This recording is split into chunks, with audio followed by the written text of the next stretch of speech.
Chapter 3. Motions of the Earth. 3. Motions of the Earth. As you know that the Earth has two types of motions, namely rotation and revolution. Rotation is the movement axis. The movement of the Earth around the Sun in a fixed path or orbit is called revolution. Let's do. Take a ball to represent the Earth and a lighted candle to represent the Sun. Mark a point on the ball to represent a town X. Place the ball in such a way that the town X is in darkness. Now rotate the ball from left to right. As you move the ball slightly, the town will have its sunrise. As the ball continues to move, the point X gradually gets away from the Sun. This is sunset. The axis of the Earth, which is an imaginary line, makes an angle of 66.5 degrees with its orbital plane. The plane formed by the orbit is known as the orbital plane. The Earth receives light from the Sun. Due to the spherical shape of the Earth, only half of it gets light from the Sun at a time. Figure 3. 2. The portion facing the Sun experiences day while the other half away from the Sun experiences night. The circle that divides the day from night on the globe is called the circle of illumination. This circle does not coincide with the axis as you see in the figure 3. 2. The Earth takes about 24 hours to complete one rotation around its axis. The period of rotation is known as the Earth day. This is the daily motion of the Earth. Figure 3. 1. Inclination of the Earth's axis and the orbital plane. Figure 3. 2. Day and night on the Earth due to rotation. What would happen if the Earth did not rotate? The portion of the Earth facing the Sun would always experience day, thus bringing continuous warmth to the region. The other half would remain in darkness and be freezing cold all the time. Life would not have been possible in such extreme conditions. The second motion of the Earth around the Sun in its orbit is called revolution. It takes 365.25 days, 1 year, to revolve around the Sun. We consider a year as consisting of 365 days only and ignore 6 hours for the sake of convenience. Figure 3. 3. Revolution of the Earth and seasons. 6 hours saved every year are added to make 1 day, 24 hours, over a span of 4 years. This surplus day is added to the month of February. Thus every fourth year, February is of 29 days instead of 28 days.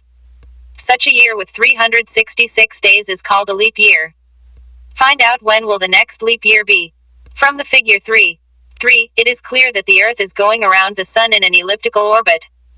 Notice that throughout its orbit the Earth is inclined in the same direction. A year is usually divided into summer, winter, spring and autumn seasons. Seasons change due to the change in the position of the Earth around the Sun. Let's do. Do you know how to draw an ellipse? Take a pencil, 2 pins and a loop of thread. Now fix these pins on a paper as shown in the figure. Put the loop on the paper enclosing these 2 pins inside the loop. Now hold the pencil and draw the line keeping the thread tight and moving the pencil along it. The figure Look at the figure 3. 3. You will see that on the 21st of June, the northern hemisphere is tilted towards the Sun.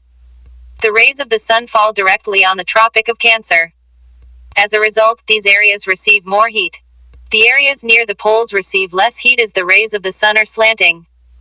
The North Pole is inclined towards the Sun and the places beyond the Arctic Circle experience continuous daylight for about 6 months. Since a large portion of the northern hemisphere is getting light from the Sun, it is summer in the regions north of the equator. The longest day and the shortest night at these places occur on the 21st of June. At this time in the southern hemisphere all these conditions are reversed. It is winter season there. The nights are longer than the days. This position of the Earth is called the summer solstice. On the 22nd of December, the Tropic of Capricorn receives direct rays of the Sun as the South Pole tilts towards it. As the Sun's rays fall vertically at the Tropic of Capricorn, 23.5 degrees S, a larger portion of the southern hemisphere gets light. Therefore, it is summer in the southern hemisphere with longer days and shorter nights. The reverse happens in the northern hemisphere. This position of the Earth is called the winter solstice. Do you know that Christmas is celebrated in Australia in the summer season?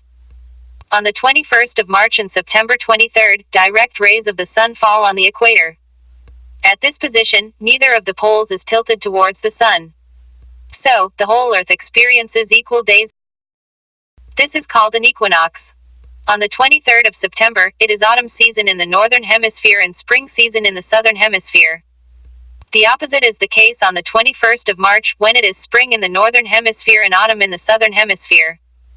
Thus, you find that there are days and nights and changes in the rotation and revolution of the Earth respectively. Let's do.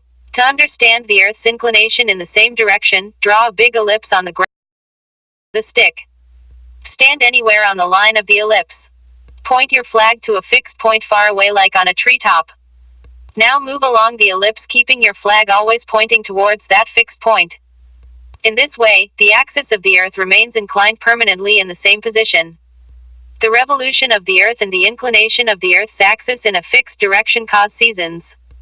Exercise 1. Answer the following questions briefly. What is the angle of inclination of the Earth's axis with its orbital plane? B. Define rotation and revolution. C. What is a leap year? D. Differentiate between the summer and winter solstice. E. What is an equinox? F. Why does the southern hemisphere experience winter and summer solstice in different times than that of the northern hemisphere? G. Why do the poles experience about 6 months day and 6 months night? 2. Tick the correct answers.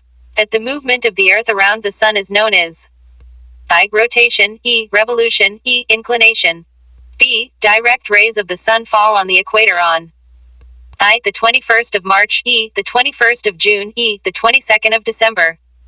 C. Christmas is celebrated in summer in I. Japan, E. India, E. Australia.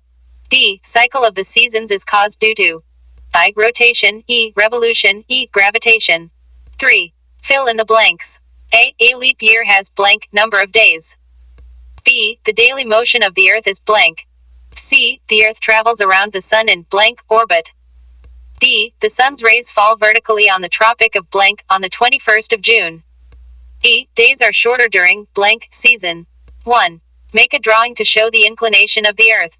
2. Record the timings of sunrise and sunset at your place taking help from your local newspaper on the 21st of each month and answer the following. A. In which month are the days the shortest? B. In which months are the days and nights nearly equal? 1. Draw different shapes of ellipses by placing 2 pins nearer and farther using the same loop of thread. Notice when the ellipse becomes circular. 2. On any sunny day, take a straight stick that is 1 meter long. Find out a clean and level place on the ground. Place this stick into the ground where it casts a distinctive, sharp shadow. Step 1. Mark the tip of the shadow with a stone or a twig or by any other means. The first shadow mark is always towards the west. See after 15 minutes and mark the tip of the shadow again. By then it would have moved a few centimeters away. Now join the 2 points and you have an approximate east-west line. Step 2. Stand with the first mark to your left and the second mark to your right. You are now facing north. This fact is true everywhere on the Earth because the Earth rotates in west to east direction. An alternative method is more accurate but requires more time. Set up your shadow stick and mark the first shadow in the morning. Use a piece of string to draw a clean arc through this mark around the stick. At midday, the shadow will shrink or disappear. In the afternoon, it will lengthen where it touches.